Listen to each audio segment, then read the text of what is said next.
안녕하십니까. 전종희 목사입니다. 1월 11일 수요일 매일 성경 묵상입니다. 민수기 6장 13절로 27절입니다.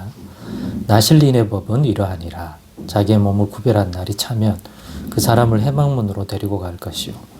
그는 여호와께 헌물을 드리되 번제물로 1년 된 흠없는 수장 한 마리와 속죄제물로 1년 된 흠없는 어린 암양 한 마리와 화목제물로 흠없는 수장 한 마리와 무교병 한 강주리와 고운 가루에 기름 섞은 과자들과 기름 바른 무교 전병들과 그 소제물과 전제물을 드릴 것이요. 제사장은 그것들을 여호와 앞에 가져다가 속죄제와 번제를 드리고 화목제물로 수장의 무교병 한 강주리를 아울러 여호와께 드리고 그 소제와 전제를 드릴 것이요. 자기의 몸을 구별한 나시린은 회막문에서 자기의 머리털을 밀고 그것을 화목제물 밑에 있는 불에 둘치며 자기의 몸을 구별한 나시린이 그의 머리털을 민 후에 제사장이 삶은 수장의 어깨와 강주리 가운데 무교병 하나와 무교전병 하나를 취하여 나시린의 두 손에 두고 여호와 앞에 요제로 흔들 것이며 그것과 흔든 가슴과 밭들어 올린 넓적다리는 성물이라. 다 제사장에게 돌릴 것이니라. 그 후에 나시린이 포도주를 마실 수 있느니라. 이는 곧 소원한 나시린이 자기의 몸을 구별한 일로 말미암아 여호와께 헌물을 드림과 행할 법이며 이 외에도 힘이 미치는 대로 하려니와 그가 소원한 대로 자기의 몸을 구별하는 법을 따라 할 것이니라. 여호와께서 모세에게 말씀하여 이르시되 아론과 그의 아들들에게 말하여 이르기를 너희는 이스라엘 자손을 위하여 이렇게 축복하여 이르되 여호와는 너에게 복을 주시고 너를 지키시기를 원하며 여호와는 그의 얼굴을 너에게 비추사 은혜 베푸시기를 원하며 여호와는 그 얼굴을 너에게로 향하여 드사 평강 주시기를 원하노라 할지니라 하라. 그들은 이같이 내 이름으로 이스라엘 자손에게 축복할지니 내가 그들에게 복을 주리라. 아멘. 네, 오늘은 제사장의 축복 속에 드러난 제사장의 축복 속에 드러난 하나님은 이라는 제목으로 묵상 나눔을 갖겠습니다. 오늘의 이 본문의 말씀도 민수기의 지금까지 해오던 흐름을 가지고 있습니다. 레위 지파와 관련된 일들, 자기의 일이든지 또 제사장에 나와서 또 주의 회막에 백성들이 나왔을 때 해야 할 일들과 관련된 것들을 하는 것을 보면 전체적으로 레위 지파 또 제사장들, 하나님께 드려진 모세 시대의 이스라엘 한가운데 하나님의 회막, 그것에서 봉사해야 할 사람들과 관련된 일들인데 그 중에서도 어제는 나시린의 그러한 소원을 했을 때 백성들이 나와서 소원을 드리려고 할 때 그들에게 행해야 할 것들, 그들로 하여금 지키게 해야 될 것들, 그런 내용들을 살펴는데 그것의 또 나머지 부분이 오늘도 본문에 이어지고 있죠. 즉 나시린의 그 소원을 했을 때 그 나시린의 소원의 기간이 끝났을 때 그냥 끝 이르는 게 아니라 끝났을 때도 하나님 앞에 나와서 이제 이 소원의 기간이 끝나서 나시린으로서의 몸을 구별해야 할 것들을 이제 마치게 됐을 때도 하나님 앞에 합당한 그러한 제사라든가 이런 법이 있어서 그걸 지켜야 온전히 나시린의 소원을 마무리할 수 있다는 거죠. 그러나 오늘은 이것에 대해서 묵상 나눔을 하는 게 아니라 그런 내용이 언급되어 있고 이어서 나시린의 소원의 종결의식과 마치면서 나오는 것이 제사장의 축복입니다. 제사장들에게, 즉 아론의 아들들에게 하나님이 명령하십니다. 제사장들은 백성들에게, 하나님께 나온 백성들에게 축복의 기도를 해줘라. 합당할 때 그 축복은 네 마음대로 이렇게 복 준다 하지 말고 백성들에게 이와 같이 축복해줘라. 그렇게 하면 제사장 너희가 한 축복이 나의 백성을 향한 복 주는 통로가 되고 행위가 돼서 그들이 그 복을 받게 될 것이다 라고 하는 거죠. 하나님의 복을 받는 가장 공식적이며 분명한 길은 하나님이 복을 빌어주시는 것이죠.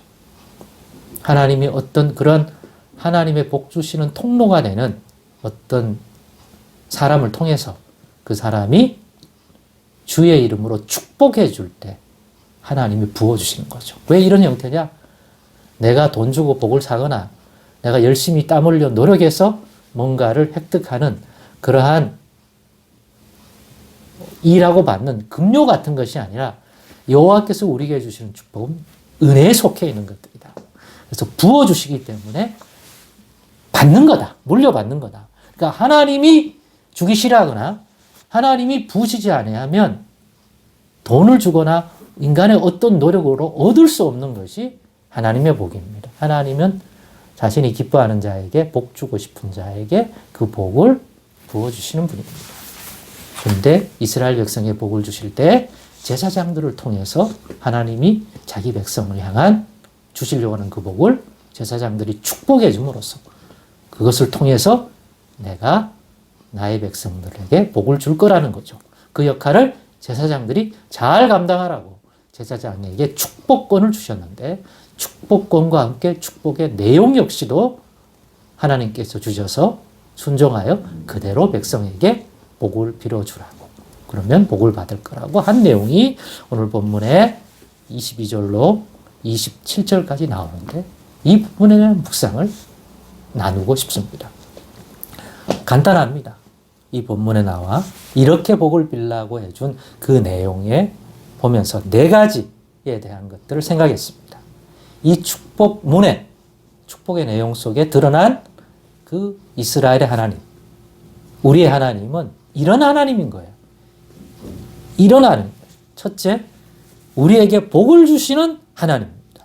여호와는 너에게 복을 주시고 너를 지키시기를 원합니다. 제사장이 하나님의 전에 나온 여호와께 나온 그 하나님 백성된 자에게 축복해 주니까 너라고 쓴 거죠. 그건 너희가 될 수도 있고 다 될 수가 있고 하나님의 백성들에게 누구라도 나오면 이렇게 축복해 주라는 것입니다. 그러므로 우리에게 복을 주시는 하나님 하는 것을 이 축복 속에서 분명히 인지시켜 주고 있습니다. 복 주시기를 원하시는 하나님이다. 둘째는 여호와는 그의 얼굴을 너에게 비추사 은혜 베푸시기를 원한다. 그 전에 복을 주시며 너를 지키시기를 원한다. 둘째는 우리를 지키시는 하나님이라. 또 셋째는 방금 읽었던 것처럼 우리에게 은혜 베푸시는 하나님. 우리를 향하여 얼굴을 돌이키사, 비추사, 나타내셔서 우리에게 얼굴을 나타내시는 이유가 뭡니까? 은혜 베푸시기를 위함이다. 은혜 베푸시는 하나님이다. 또 26절에 여호와는 그 얼굴을 너에게로 향하여 드사 평강 주시기를 원하노라. 우리에게 평강 주시는 하나님이 우리 하나님이다 하는 것입니다. 제사장으로 하여금 하나님이 이스라엘 백성을 향해 하라고 하신 이 축복의 문구 속에서 우리는 여호와께서 하나님을 찾아 나온 백성에게 어떤 하나님으로 자신을 드러내시기를 원하시는가? 복 주시는 하나님, 지키시는 하나님, 은혜 베푸시는 하나님, 평강 주시는 하나님이라는 사실을 분명하게 알고 또 그로 인한 복을 주시는 하나님이다 하는 것입니다. 왜냐하면 하나님이 그런 마음과 뜻을 가지고 계시기 때문이 아닙니까? 축복 속에 이것을 그대로 투영해서 제사장들에게 명하신 것 아닙니까? 그러니 오늘 우리도 우리 하나님께 기도하고 또 이 말씀 묵상을 통하여 하나님께 나아갈 때 우리도 어떤 하나님으로 하나님을 바라보고 또 하나님이 오늘 우리에게 복 주시기를 원하는가 할 때 우리도 이렇게 바라보십시다. 우리에게 복 주시는 하나님, 우리를 지키시는 하나님, 우리에게 은혜 베푸시는 하나님, 우리에게 평강 주시는 하나님이라는 사실을 결코 잊지 않고 늘 그렇게 바라볼 수 있기를 간절히 바랍니다. 기도하겠습니다. 하나님 감사합니다. 하나님을 어떻게 바라봐야 할지, 특별히 하나님께 나아가 은혜 받기를 원하고 간구하는 백성이라면 꼭 하나님을 이 제사장적 축복을 통해 드러내신 그러한 하나님으로 또한 바라볼 수 있게 믿음 주옵소서. 예수님의 이름으로 기도드리옵나이다. 아멘.